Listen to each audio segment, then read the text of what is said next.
छात्र एवं छात्राओं, आज का विषय है पथिक खंड काव्य पर तत्कालीन युग का प्रभाव। कोई भी रचनाकार अपने युग और परिवेश से अवश्य ही प्रभावित होता है, जिसका असर उसकी रचना पर भी पड़ता है। तो पंडित रामनरेश त्रिपाठी ने पथिक की रचना 1920 ईस्वी में की और साहित्यिक दृष्टि से यह द्विवेदी युग के अवसान और छायावाद के अभ्युदय का काल था। इसलिए उसकी भाषा संरचना पर छायावादी शिल्प विधान का प्रभाव पड़ा है और शिल्प विधान पर भी उसका प्रभाव पड़ा है, किंतु उसके साहित्यिक चिंतन और भावधारा पर द्विवेदी युग का प्रभाव दिखाई देता है।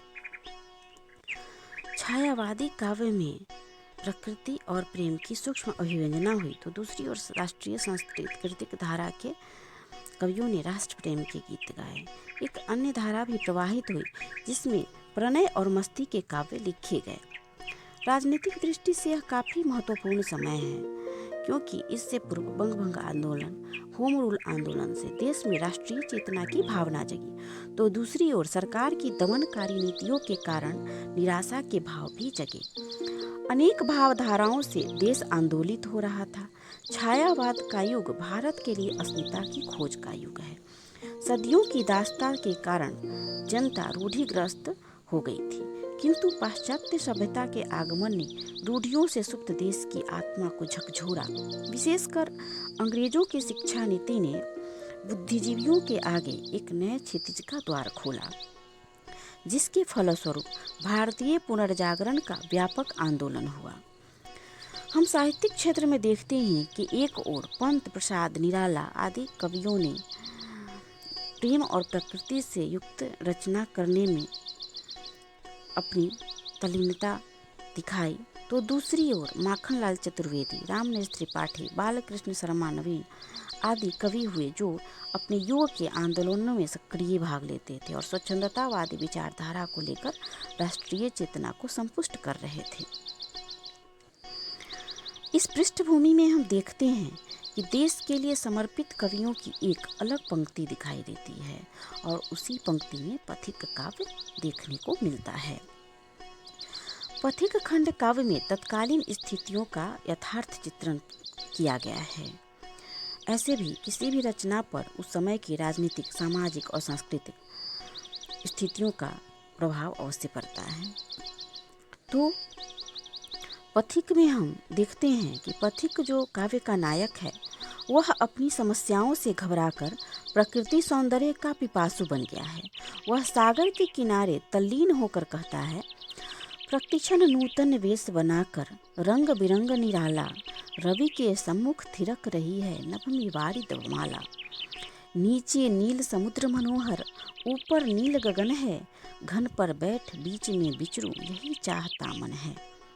यह प्रकृति सौंदर्य और पलायनवाद, छायावाद की एक प्रवृत्ति रही है, जिसका प्रभाव वहाँ दिखाई देता है।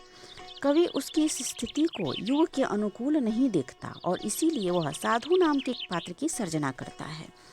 वह साधु उसकी इस पलायनवादी प्रवृत्ति को झकझोरता है और कर्म क्षेत्र की ओर प्रेरित करता है कि अभी तुम्हें कर्तव्य से च्युत नहीं होना चाहिए, यह सौंदर्य में लीन होने का समय नहीं है।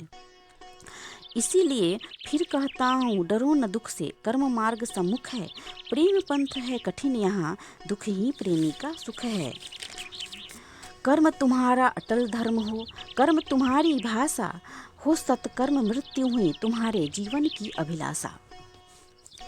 अगर तुम अपने देश के लिए, मानव जाति के लिए अपने आप को उत्सर्ग नहीं करते, तो तुम्हारा जीवन निरर्थक है। जीवन सिर्फ सौंदर्य देखने के लिए ही नहीं, आनंद का उपभोग करने के लिए नहीं है, बल्कि सेवा परायणता के लिए है, परोपकार के लिए भी है, देश के उद्धार और उसके निर्माण के लिए है, उसकी स्वतंत्रता और सुरक्षा की प्राप्ति के लिए है। पथिक लौट जाता है और पूरे देश में घूम घूम कर राष्ट्रीय चेतना की मशाल जलाता है। वह पूरे देश में गांधी जी के अहिंसक आंदोलन का प्रचार करता है।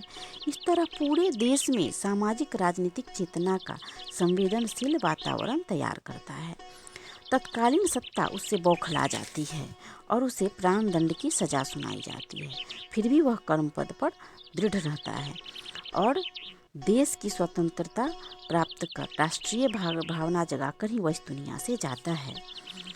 तत्कालीन और सामयिक स्थितियों का सुंदर चित्रण हुआ है। दोहन की नीति से पूरा देश कंगाल बन गया है। भूखमरी की स्थिति उत्पन्न हो गई थी।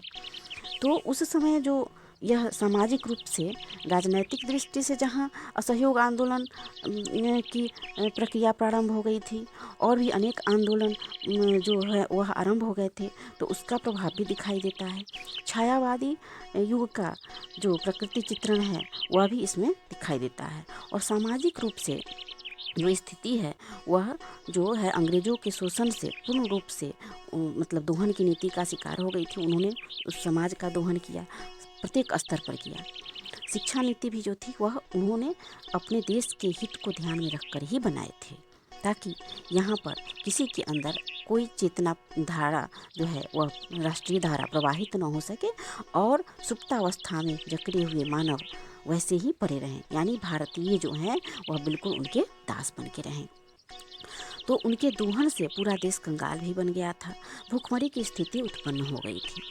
हाय हाय कर लोग सांझ को निराहार सो जाते, एक बार भी रात दिन में पेट नहीं भर पाते थे। यह समाज की स्थिति थी। तत्कालीन शिक्षा व्यवस्था की झलक भी इसमें मिलती है। ब्रिटिश साम्राज्य की कूटनीति और राजा तथा प्रजा के वैमनस्यता का यथार्थ चित्रण भी इसमें किया गया है। इस प्रकार हम देखते हैं कि पथिक पर तत्कालीन भारतीय समाज की राजनीतिक, सामाजिक, आर्थिक स्थिति के साथ शिक्षा और साहित्यिक स्थितियों का पूर्ण प्रभाव दिखाई देता है।